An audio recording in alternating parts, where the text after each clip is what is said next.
Chris, right here. First of all, congratulations on the victory.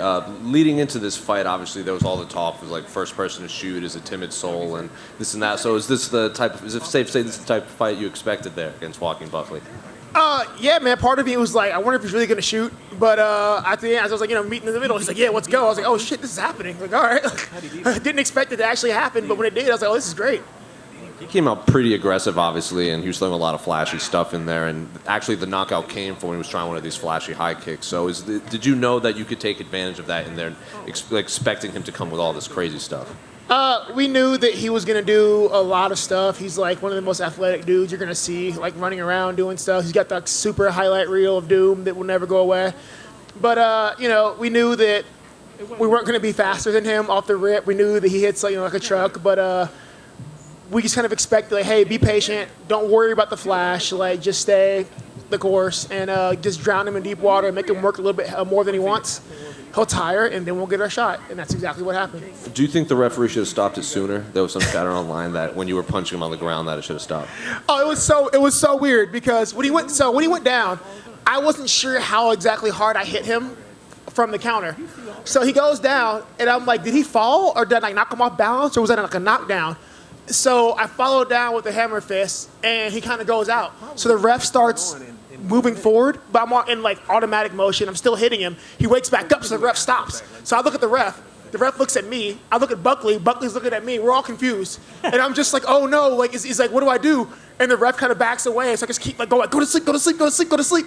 And I kind of felt bad about it afterwards because I saw them wake up and go out like 3 times before it got stopped, and I was like, well, glad that wasn't me.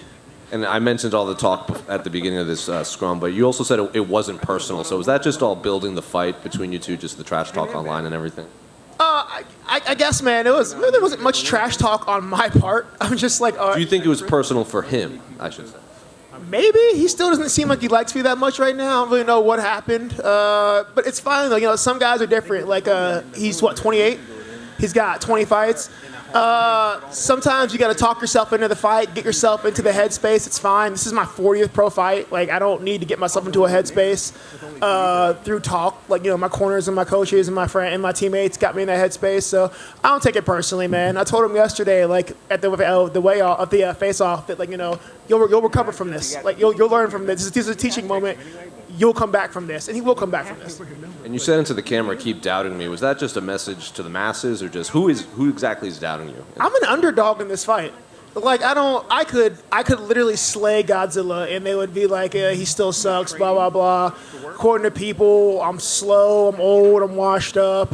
Half of you guys crapped on me after the Jack fight, honestly, so I don't think I'll let you guys off on that one. But, so, like, fuck it, whatever. Like, all you guys shit on me all the time. Some of you guys are great. Like, there's a lot of you guys that are great. The other half of you know who you are. Fuck you guys. But, it is what it is. Like, they're going to keep doubting me, and I'll just keep proving people wrong.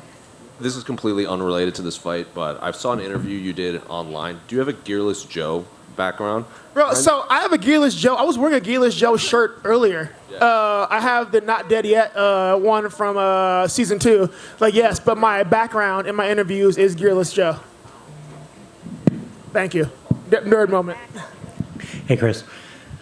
With the face-off yesterday, you seemed kind of confused because he got right up in your face. What was he saying to you? There were no words. I guess he's just weirdly jawing. It was a weird. I was amused because we've had words in the back before. He was very sensitive this week. He was very, very sensitive this week. I'm not really sure if that was just to hype himself up, but he's talking and they're holding him back, and I'm like, bro, that's what I told Dana, don't even hold him back. Nothing's going to happen. He's not going to hit me. He could have hit me at 40 minutes. We're sitting in the back 20 feet from each other. I don't know what that was. I don't know why you're so angry. We fight tomorrow. People are weird in this sport, man. I don't get it, but... Now that the fight's over, do you think, with the sparring session you guys had, do you think that played into, maybe he was confident in that, or do you think that was kind of irrelevant? Oh, I think without a doubt, I think he was. He came in I did well in sparring. I'm going to kick his ass. I'm like the guys. I'm the worst guy. Depending on where I am in camp, I'm probably the worst guy in the room for sparring. I'm just not one to try to kill people. He's a guy who spars really hard. He's athletic, whatever. I'm just not interested in killing training partners. It's just not my thing. If I get messed up or you get hurt, we're all out of money. It's just not my thing. So But at the end of the day, man, if that's what you're going off of, you're an idiot. So, like we knew how the rounds went, and we didn't, we put it out of our head. I can't train for yesterday. I can only train for tomorrow. So if that's what he went on, that was terrible, terrible plan. He was throwing a lot of looping hooks, jumping in there. Did you see the straight right, the straight left come in? Was that part of the game plan, or was that kind of in the fight you saw it? For the last, how long have I had this fight for 10 weeks, 12 weeks? If I've had this fight for 12 weeks, 11 weeks of that has been Nate Pettit making me counter with right hands. Nate Pettit, Ray Sefo, and James Gifford making me counter down the middle. And it's all been literally short punches down the middle. Don't loop anything. Don't go hook for hook with the hooker. Just counter down the middle and be technical, be smart. Nate and I have worked extensively. God, after the Hermansson fight, all the BS that I took about not cutting the cage off, guys, I can cut the cage off. I've done it every fight until that one time. Had a bad night. All the BS, so we went back to the drawing board, figured out what went wrong, what happened. We worked a lot on cutting the cage off, straight punches. Cutting the cage off, straight punches. And tonight, yes, guys, we can cut the cage off. We had one bad night, let it die. Does this win take some of that Jack loss, a little sting off of it, or is it? Oh, hell no, I'm still furious. I am still who do you want next? I'm like, Jack Hermansson. And they're like, why? He just lost. I don't care. I have to get it back. At this point, guys, if I'll fight Jack Hermansson every week. If he beats me every time, I'll keep coming back next week, until I win one, and then I'll be satisfied. And then finally for me, with that being said, kind of grade your 2022. You had 3 fights, 2 wins. Good win over Vieira, loss against Jack, and then you went out there and sparked Buckley. So grade it. Financially successful is how I grade that. I'm ending 2022 on a really great note right now.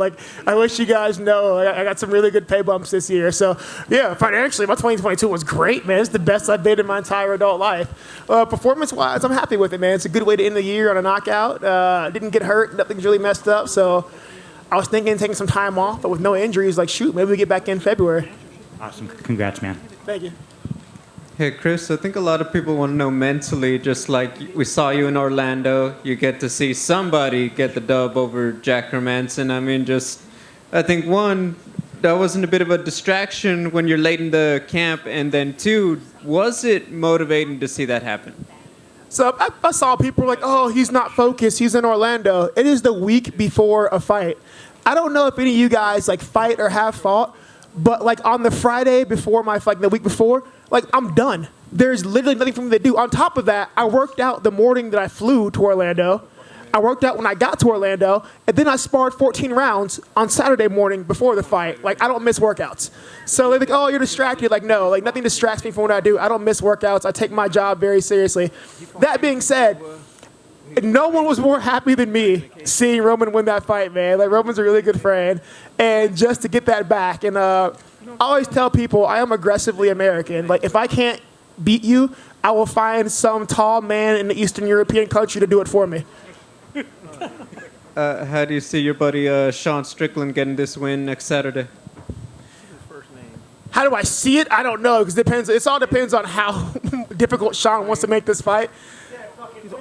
No, I see you winning, but how difficult do we make this fight? No, don't stutter. This can be an easy fight or a hard fight. This depends on what Sean wants to do. Don't listen to him, folks. Yeah, so, all right, a little bit scarier than it needs to be, but no, man. I've said to you guys before, he's definitely a guy having a short list for being a UFC champion if he can stop doing weird things. but nah, man, he's a brother to me, and honestly, I'm one of the hardest workers in the room, at any given time.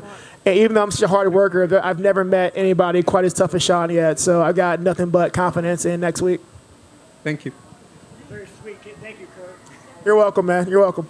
Good to you. I don't say that often. He does not. Normally, there's a lot more heckling. Anderson Silva just now. He was on that undercard as well.